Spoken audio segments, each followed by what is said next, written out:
Muito bom. Ainda no campo jurídico, né? Ontem você fez uma publicação que eu falei, vou te pôr na berlinda.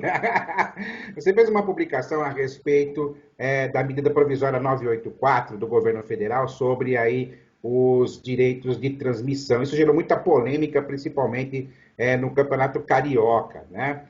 Aquela briga do Flamengo com a TV Globo e tal. E aí, me parece que a Câmara dos Deputados prorrogou aí a MP por mais 60 dias. Né?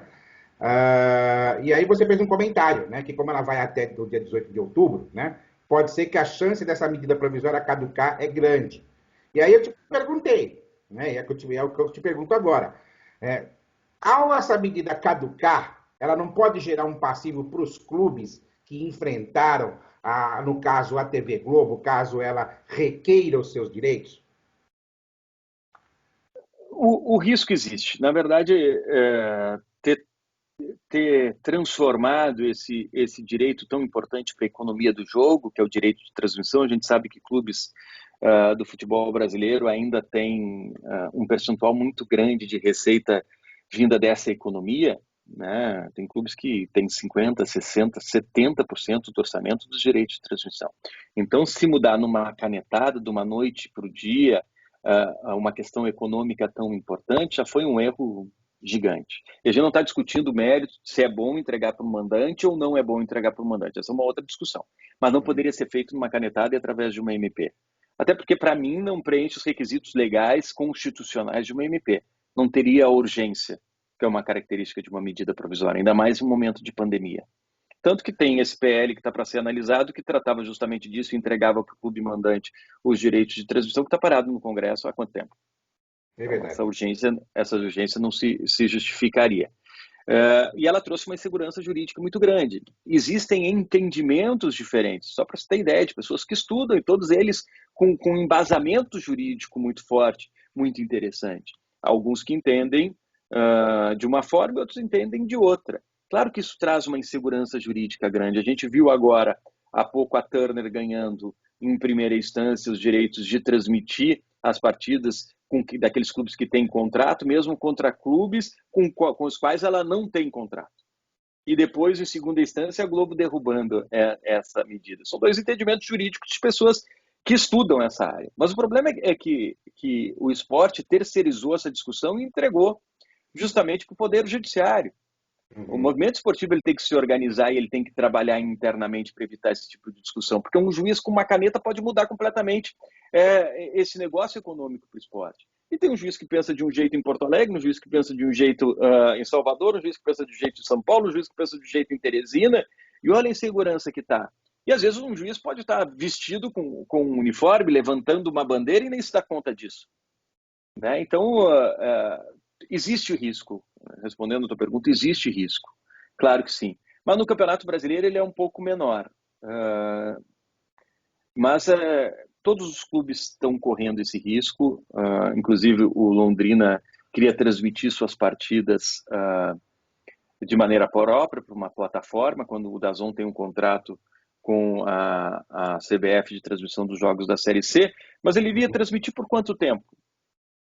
A CMP pode cair daqui 2 meses, depois não iria transmitir nenhum jogo, iria atrapalhar um negócio de outros 19 clubes. Nessa hora é fundamental diálogo, bom senso, ter os pés, a cabeça no lugar, os pés no chão, porque o futebol precisa entender que um clube é adversário do outro dentro de campo, mas fora dele eles precisam se proteger, precisam trabalhar como uma grande empresa, como uma grande indústria, fomentar esse negócio do futebol, que é indispensável não só para a cultura do brasileiro, como para o sustento dos atletas.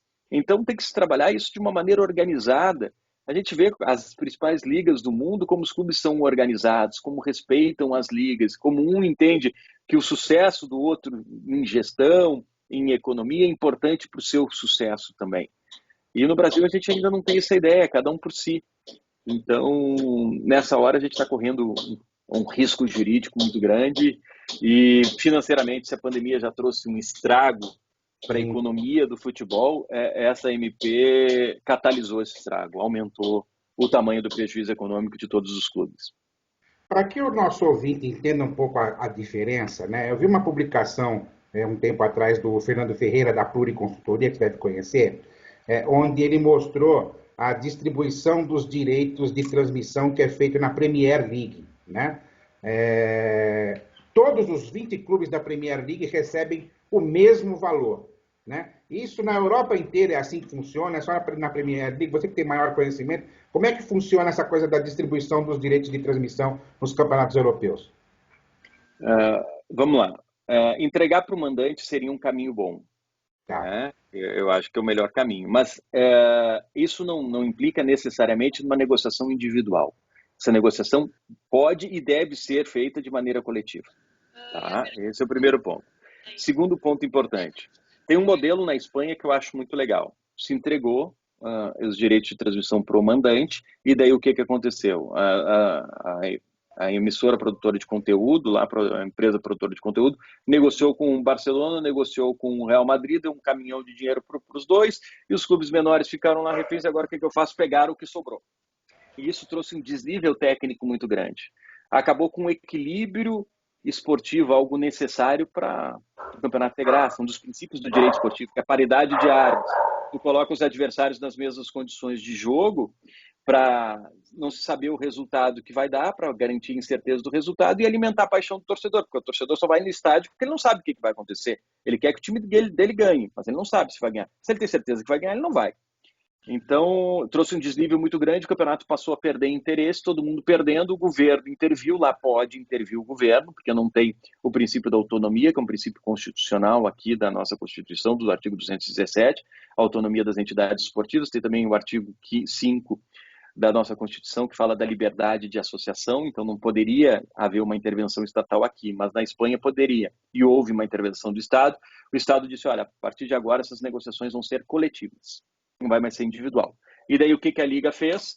Distribuiu dessa forma os direitos de transmissão, 50% de maneira igual para todos os clubes, 25% conforme o desempenho na temporada passada, desempenho técnico, e 25% conforme a audiência.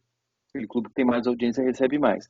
Me parece uma distribuição justa. Barcelona e Real Madrid continuam ganhando e arrecadando mais do que os outros, mas os outros clubes também têm uma receita importante para manter um nível técnico interessante e para manter uma competitividade que é importante para o campeonato, para a graça do campeonato, para o interesse do campeonato.